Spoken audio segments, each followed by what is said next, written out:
Good morning guys. இன்றைக்கி நம்ம ஒரு கேம் பார்க்கலாம். இந்த கேம் பேர் வந்து ஸ்டக் பவுன்ஸ். உள்ளே போகலாம்.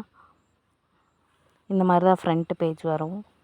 இந்த பால் வந்து பவுன்ஸ் ஆகிட்டே இருக்குல்ல, ஸோ இந்த பவுன்ஸ் ஆகிட்டே இருக்குது. இந்த ஆரஞ்சு கலர் வழியாகவே நம்ம வந்து இந்த பவுன்ஸை வந்து கொண்டு வந்துக்கிட்டே இருக்கலாம். இது எப்படின்னா ஒரு ஃபிங்கரை ப்ரெஸ் பண்ணி லாங் ப்ரெஸ் பண்ணாலே அது வந்து கரெக்டாக இதாகிடும். இப்போது இந்த பிளாக்ல அடிச்சிச்சு அப்படின்னா அது நம்ம அவுட் ஆகிட்டோம்னு அர்த்தம். இதோட ஸ்பெஷாலிட்டி என்னென்னா, நீங்கள் அடுத்தடுத்து கேம் லெவல் வின் பண்ணிக்கிட்டே இருந்தீங்கன்னா தான் பாயிண்ட்ஸ் வந்து ஜாஸ்தி ஆகிட்டே இருக்கும். இப்போ ஒரு கேம் நீங்கள் வந்து தோத்துட்டீங்க அப்படின்னா திரும்ப வந்து நீங்கள் 0லேருந்து தான் வரணும். பாருங்கள் எப்படி கேம் விளாட்றேன்னு. இது ஆக்சுவலாக வந்து ஃபர்ஸ்ட் கேம். மேலே வந்து மூவ் ஆகிட்டே இருக்குல்ல, அந்த லெவல் வரலும் நீங்கள் வந்து விளாட்றீங்கன்னு அர்த்தம். இது ஃபஸ்ட் லெவல் 26454 வந்து பாயிண்ட்ஸ் எடுத்திருக்கேன். இது செகண்ட் லெவல்.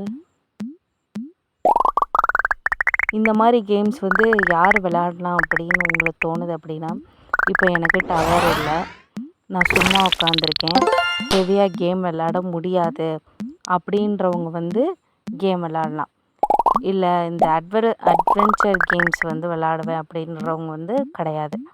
இப்போ பாயிண்ட்ஸ் வந்து ஜாஸ்தி ஆகிட்டே இருக்கா அடுத்தடுத்த லெவலுக்கு.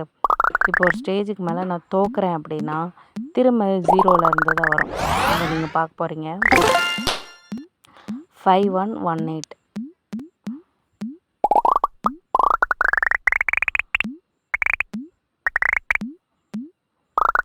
இது கொஞ்சம் போர் அடிக்காமல் போகும். கீழே அந்த எனர்ஜின்னு வருதுல்ல, இப்போது நான் தோத்துட்டேன், திரும்ப நான் விளையாடுறேன் பாருங்கள். 0 பாயிண்ட் மேலே தெரியுதா, 0லேருந்து தான் ஸ்டார்ட் ஆகும். இப்படி தான் நம்ம தோற்றுருவோம். இப்போ நான் அதிக பாயிண்ட்ஸ் வந்து 33924 வச்சுருக்கிறேன். நீங்கள் வந்து அதிகபட்சம் எவ்வளோ பாயிண்ட்ஸ் எடுக்க முடியுதோ அதை எடுங்க. உங்களுக்கு இந்த வீடியோ பிடிச்சிருந்துச்சுன்னா, இந்த கேம் பிடிச்சிருச்சுன்னா விளையாண்டு பாருங்கள், ஜாலியாக இருக்கும். இதில் நீங்கள் எவ்வளோ ஹை ஸ்கோர் எடுத்திருந்தீங்கன்னு சொல்லி கீழே எனக்கு கமெண்ட் பண்ணுங்கள். Thank you so much. இந்த கேம் விளையாண்டு பாருங்கள், நல்லா தான் இருக்குது. தேங்க்யூ.